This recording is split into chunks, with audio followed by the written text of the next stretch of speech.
Aujourd'hui, dans Grizzly Media, j'ai l'honneur d'obtenir une entrevue avec celle qui est la présidente et directrice générale de Vanessa Media, fondatrice et PDG de Vanessa TV, cofondatrice de la maison de production IDI, et également l'ancienne animatrice de l'émission Box Office qui avait beaucoup parlé à l'époque, et elle continue de faire parler également dans le monde des affaires, la très provocatrice Anne-Marie Lozic qui est avec moi. Salut Anne-Marie, ça va bien?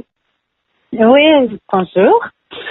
C'est un honneur, soit du temps passant, de t'avoir à l'émission aujourd'hui. Et je l'ai mentionné en préambule, je dis, il y a tellement, c'est tellement devenu gros le nom d'Anne-Marie Lozic, dans le sens que ça a commencé comme une animatrice. Aujourd'hui, le nombre d'acquisitions qui ne fait qu'augmenter d'année en année. Es-tu surprise à quel point ça a monté vite tes affaires? Ben d'abord, ça a été quand même un très long processus et j'ai toujours fondé mes compagnies. Donc en fait, oui, j'étais animatrice, mais j'étais aussi j'avais aussi fondé ma maison de production. Donc j'étais productrice dès le début. C'est très important pour moi par souci d'indépendance et de liberté d'avoir le contrôle sur ce que je faisais. Donc, j'ai jamais été vraiment animatrice engagée par quelqu'un. Ça a toujours été mes productions qui ont été prises par différents diffuseurs à mes débuts. Dans toutes les choses dans lesquelles tu as travaillé, il y a eu des choses qui ont fait beaucoup parler à l'époque, et il y en a d'autres qui ont fait parler pour d'autres raisons. De ton côté, est-ce qu'il y a des choses qu'avec le recul, tu te dis, c'est peut-être pas la meilleure des idées, mais je regrette pas nécessairement de l'avoir fait. Je vais donner un exemple, et tu vas comprendre ce que je m'en vais. La vie rurale, mettons. Je sens qu'il y a un exemple. La vie rurale. Donnons cet exemple-là. Je comprends que c'est un concept qui existait déjà. Tu l'as amené au Québec. Je pense que le Québec était peut-être pas nécessairement prêt à l'époque pour ce genre d'émission-là. Aujourd'hui, ça passerait peut-être mieux, mais je sais pas comment tu vois ça. Si je te donne, mettons, cet exemple-là particulier, comment tu définirais ça? Ah, je suis je suis en fait très fière de tout ce que j'ai fait, comme je viens de te le dire.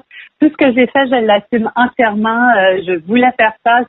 J'étais en plein contrôle. Je suis pas une victime en disant, j'ai dû faire ça parce que je devais, je sais pas moi, faire de l'argent ou survivre. J'ai jamais eu ce problème-là.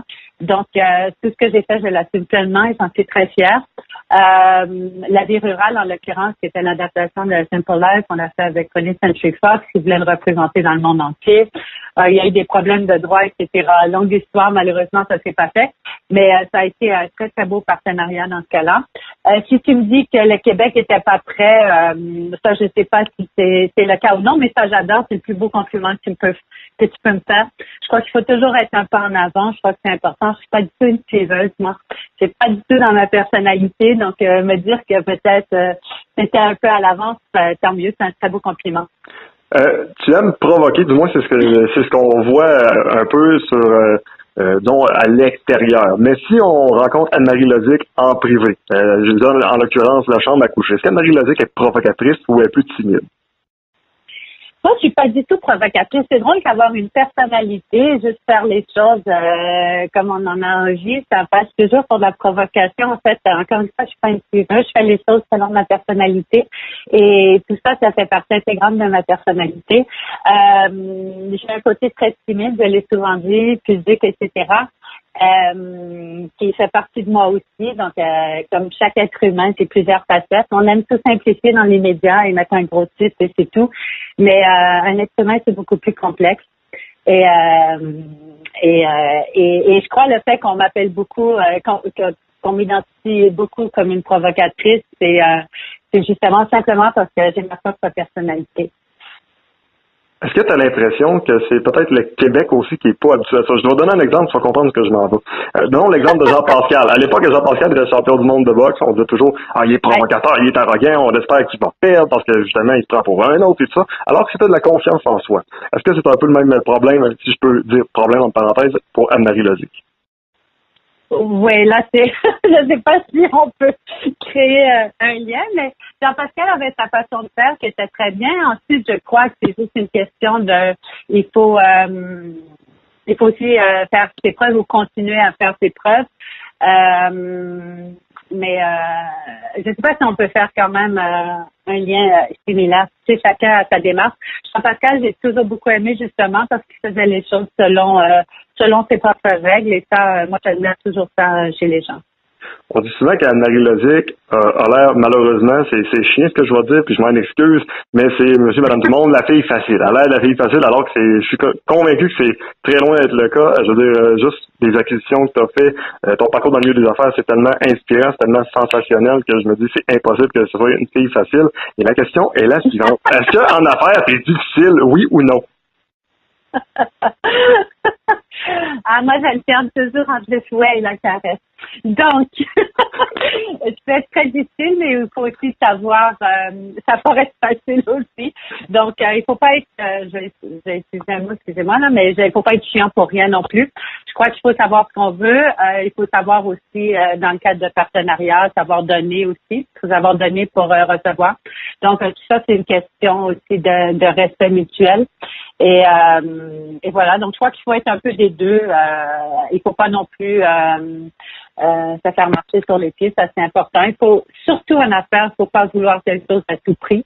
D'ailleurs, comme dans la vie, je crois. Il faut avoir toujours un peu de recul parce que c'est là qu'on fait des erreurs qu'on doit en faire quand on veut vraiment quelque chose à tout prix. Je crois que tu es quelqu'un d'assez audacieuse. Ton parcours le démontre de toute façon. Tu as inspiré un paquet de personnes, gars, filles, dans le domaine des affaires. Si on regarde en plus même du côté sexualité, du côté érotisme, il y a plusieurs femmes par la suite qui ont décidé de se lancer dans cette gamme-là parce que tu as un peu ouvert la voie au Québec vers ce milieu-là. Es-tu fière de ça? Ben là, ça, c'est toi qui dis tout ça. Moi, je pense pas vraiment à tout ça dans ces termes-là. Si c'est le cas, ben c'est bien. Comme j'ai dit, c'est important, justement, quand même, avoir un pas en avant, justement, parce qu'ensuite, ça donne effectivement le courage à certaines personnes de suivre cette voie-là. Moi, ça fait partie de ma personnalité. Je suis comme ça. J'ai pas besoin d'avoir quelqu'un qui m'a tracé le chemin avant. Au contraire, j'aime bien défricher, mais tout ça, c'est une question aussi de personnalité. Je crois que c'est très important, justement, quand on parle des affaires. Il faut être en affaires comme on est dans la vie si on veut tenir le coup, parce que en bout de ligne, on vit tous les jours avec avec les affaires, avec le travail. Donc, il faut que ce soit en accord avec nous-mêmes, avec notre personnalité. C'est le meilleur conseil que je peux donner. Je parlais dernièrement avec Victoria Colt de la série Les Colts à Musique Plus et elle me mentionnait que souvent au Québec, on a un peu peur de se montrer. Elle, de son côté, avec son mari Oliver, c'est des personnes très extraverties, des gens qui aiment se montrer, soit sur Instagram, sur Facebook, avec beaucoup de photos. C'est un peu de cette partie-là aussi. Est-ce qu'il y a un petit côté exhibitionniste? Non, absolument pas. Si on parle des réseaux sociaux, parce que moi, c'est une façon, je suis quand même quelqu'un d'assez privé, donc moi, mettre des photos de tous les restaurants où je vais, tout ça, c'est pas trop mon truc. Donc moi, j'ai trouvé une autre façon d'être présente dans les réseaux sociaux, qui est un peu plus par le biais de l'humour aussi. Et encore une fois, ça représente tout à fait ma personnalité. Puis c'est une façon, très honnêtement, de rester quand même assez privée, malgré cette époque où tout n'est pas privé, justement. Bon, maintenant, je veux qu'on s'amuse. Je vais te poser 2 questions. Attention, c'est les questions vont être probablement les plus difficiles, je crois, de l'entrevue.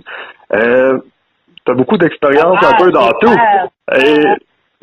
Écoute bien la question. Que pense Anne-Marie Lozic des hommes d'aujourd'hui? Des hommes? Oui. Ah, ça, c'est un vaste sujet. Ouf, j'aime pas trop généraliser quand même, parce que là, quand même, des hommes, il y en a de toutes sortes, comme des femmes d'ailleurs. J'ai toujours des problèmes avec les généralités. Moi, je m'entends très, très bien avec les hommes, j'avoue.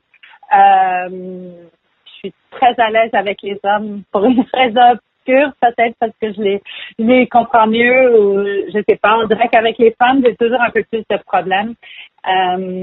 Donc, dans mes relations, j'ai quelques amies femmes, par exemple, ou quelques collègues de travail femmes que j'estime beaucoup, mais règle générale, je suis toujours beaucoup plus à l'aise avec les hommes. Est-ce que selon toi, les femmes d'aujourd'hui sont trop dures avec les hommes? Les femmes sont plus dures entre femmes qu'avec les hommes. Je trouve que les femmes entre elles sont très difficiles. Je crois qu'on le dit souvent. On n'a pas cette espèce de boys club que les hommes ont en affaires, justement. Je crois qu'on se tient beaucoup moins. Et ça, je trouve ça vraiment dommage. Je trouve que les femmes sont dures envers les femmes plus qu'envers les hommes. Donc, arrêtez de vous plaindre, les hommes. C'est bon. T'as participé au tournage de Expédition Extrême avec Francis Bouillon. Peux-tu nous en parler un petit peu? Oh là là, on ne verra pas, c'est mon meilleur jour. Je regarderai jamais cette émission.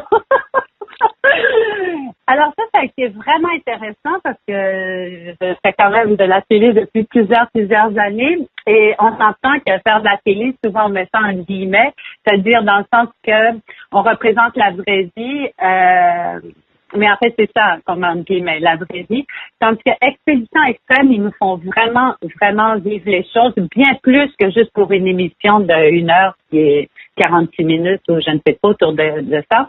Mais ils nous font vraiment vivre les choses sur plusieurs jours et intensément. Et on sait que tout ça va jamais se retrouver à la télé, mais c'est juste pour nous mettre dans un certain état d'esprit. Et j'avoue qu'en télé, c'est rare qu'on fasse ça parce qu'en général, on coupe les poivrons.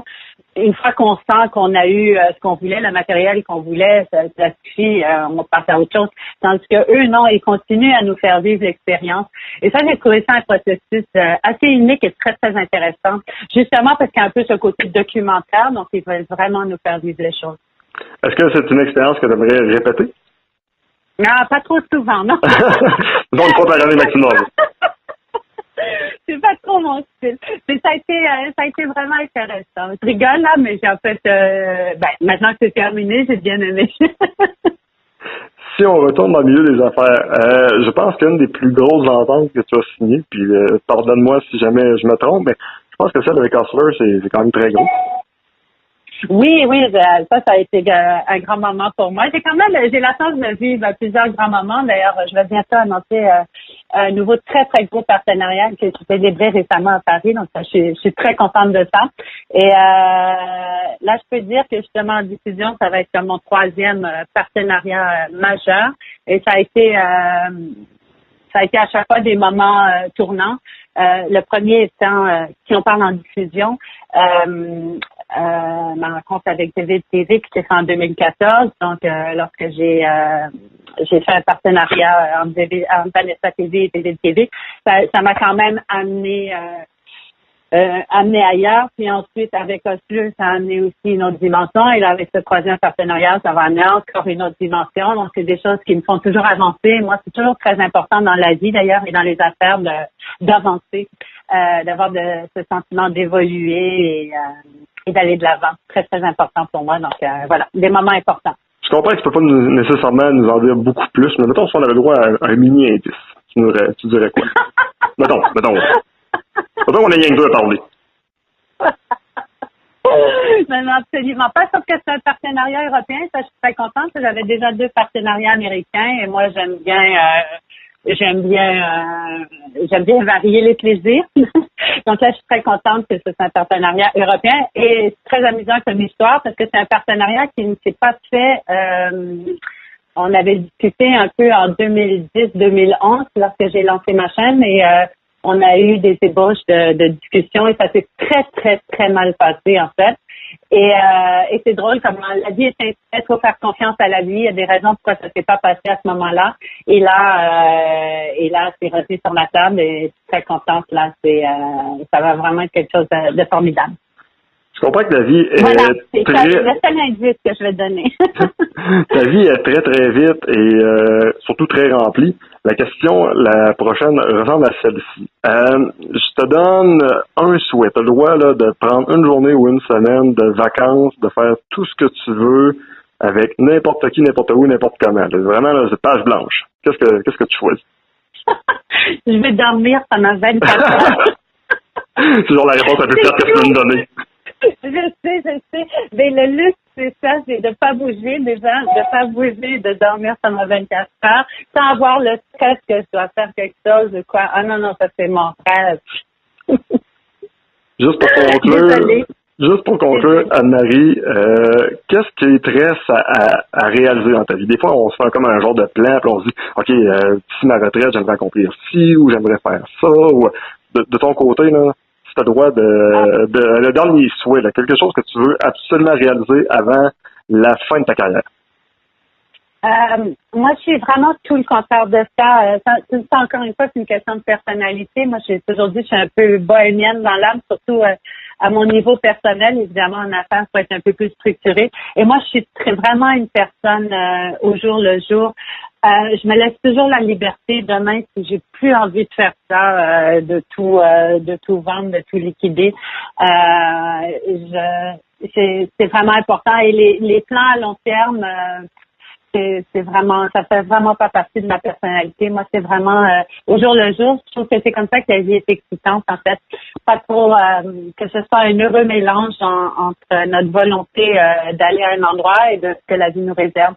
Et j'aime rester ouverte ouverte à tout ça. Mademoiselle Lozic, un gros merci. Ça fut vraiment un grand plaisir pour moi d'en apprendre un petit peu plus également, de pouvoir se divertir ensemble et de tout simplement apprendre à connaître, on pourrait dire l'envers du décor et la grande femme derrière la petite femme d'affaires, si je peux me permettre l'expression petite femme d'affaires, parce que au point de vue de petite, là, on s'entend qu'on parle de grandeur, là, on parle pas au point de vue de toutes les acquisitions que tu as faites, parce que si jamais je dis ça, ben je vais te fusiller, c'est sûr. Non, c'est correct. C'est très c'est petit. C'est petit par rapport à tellement d'autres choses. La question, là, c'est qu'Anne-Marie Lozic est tellement grande en tant que femme d'affaires. Est-ce que si elle a un homme dans sa vie, est-ce que lui, il est grand aussi ou il sera plus petit? C'est un peu dur à savoir, ça. Non, toujours, il a une grande importance. Moi, je suis très, très bien avec moi-même. J'ai pas nécessairement besoin de personne. Donc, si je suis avec quelqu'un, c'est parce que cette personne-là a beaucoup d'importance pour moi. Madame Lozic, encore une fois, un gros merci, puis je vous souhaite une très bonne journée, puis une bonne réussite dans la suite des choses. Merci beaucoup et à toi aussi, d'ailleurs. Bye bye. Au revoir.